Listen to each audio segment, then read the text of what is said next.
Pada di kesempatan malam hari ini, saya ingin memperkenalkan diri terlebih dahulu.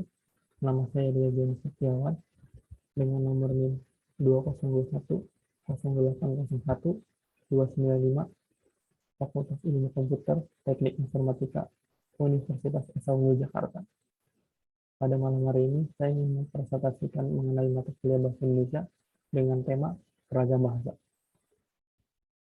Apa itu ragam bahasa? Pengertian ragam bahasa adalah bahasa Indonesia sebagai alat komunikasi dipakai dalam berbagai keperluan, tentu tidak seragam, tetapi akan berbeda-beda disesuaikan dengan situasi dan kondisi. Keanekaragaman penggunaan bahasa Indonesia itulah yang dinamakan ragam bahasa. Ragam bahasa adalah variasi bahasa menurut pemakaian yang berbeda-beda, menurut topik yang dibicarakan, menurut hubungan pembicara, kawan bicara, orang yang dibicarakan, serta menurut medium pembicara. Fungsi ragam bahasa. Bahasa yang baik dan benar itu memiliki 4 fungsi, yaitu fungsi pemersatu kebinekaan rumpun dalam bahasa dengan mengatasi batas-batas kedaerahan, fungsi penanda kepribadian yang menyatakan identitas bangsa dalam pergaulan dengan bangsa lain, fungsi pembawa kewibawaan karena berpendidikan dan yang terpelajar, dan yang terakhir adalah fungsi sebagai kerangka acuan tentang tepat tidaknya dan betul tidaknya pemakaian bahasa. Tempat fungsi bahasa yang baik dan benar itu berpaling erat dengan 3 macam batin penutur bahasa. 3 macam batin penutur bahasa yang berpaling erat dengan fungsi bahasa tersebut yaitu 1. Fungsi sebagai pemersatu dan sebagai penanda kepribadian bangsa yang membangkitkan kesekian orang terhadap bahasa itu. 2. Fungsinya membawa kewibawaan berkaitan dengan sikap kebangsaan orang karena mampu beragam bahasa itu. 3. Fungsi sebagai kerangka acuan berhubungan dengan kesadaran orang akan adanya aturan yang baku layak dipatuhi agar ia jangan terkena sanksi sendiri. Jenis-jenis ragam bahasa. Ragam bahasa berdasarkan media. Berdasarkan media yang digunakan. Ragam bahasa dibedakan atas ragam bahasa lisan dan ragam bahasa tulis. Ragam bahasa lisan. Ragam bahasa lisan adalah ragam bahasa yang dihasilkan menggunakan alat ucap dengan fonem sebagai unsur dasar.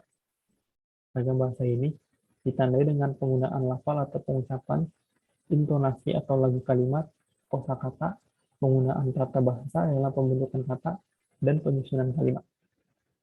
Contoh ragam bahasa lisan yaitu berpidato, berdiskusi, dan bertelepon. Ragam bahasa tulis. Ragam bahasa ini ditandai dengan kecermatan menggunakan ejaan dan tanda baca yang secara tepat dapat melambangkan intonasi, kosakata, penggunaan tata bahasa dalam pembentukan kata, penyusunan kalimat, paragraf, dan wacana. Ragam bahasa berdasarkan waktu. Ragam bahasa berdasarkan waktu berbagi atas 2 masa, yakni ragam lazim digunakan untuk penulisan naskah-naskah lama atau kuno. Ragam ini perlu dipahami oleh setiap orang yang bermaksud mengkaji peristiwa-peristiwa masa lalu. Ragam bahasa baru atau modern ditandai dengan penggunaan kata-kata baru, ejaan yang disempurnakan, dan mengekspresikan ilmu pengetahuan dan teknologi modern. Ragam bahasa berdasarkan pesan komunikasi. Ragam bahasa ilmiah. Ragam bahasa ilmiah adalah sarana verbal yang efektif, efisien, baik, dan benar. Ragam ini lazim digunakan untuk mengkomunikasikan proses kegiatan dan hasil penalaran ilmiah. Ragam bahasa sastra. Ragam ini mengutamakan unsur-unsur keindahan seni. Penulis cenderung menekankan gaya pengungkapan simbolik dengan memadukan unsur instrik dan ekstrinsik, misalnya dalam roman, novel, cerita pendek, dan lain-lainnya. Ragam bahasa berita. Ragam berita lazim digunakan dalam pemberitaan, misalnya pada media elektronik, media cetak, dan jurnal. Kesimpulan. Keanekaragaman penggunaan bahasa Indonesia itulah yang dinamakan ragam bahasa. Ragam bahasa adalah variasi bahasa menurut pemakaian yang berbeda-beda, menurut topik yang dibicarakan, menurut hubungan pembicara, kawan bicara, orang yang dibicarakan, serta menurut medium pembicara. Saran. Sebagai warga negara Indonesia, sudah seharusnya kita mempelajari ragam bahasa yang kita miliki. Kemudian mempelajari dan mengambil hal-hal yang baik yang dapat kita amalkan dan kita pakai untuk berinteraksi dalam kehidupan sehari-hari. Oke, itu tadi video dari saya penjelasan mengenai ragam bahasa, penjelasan singkat.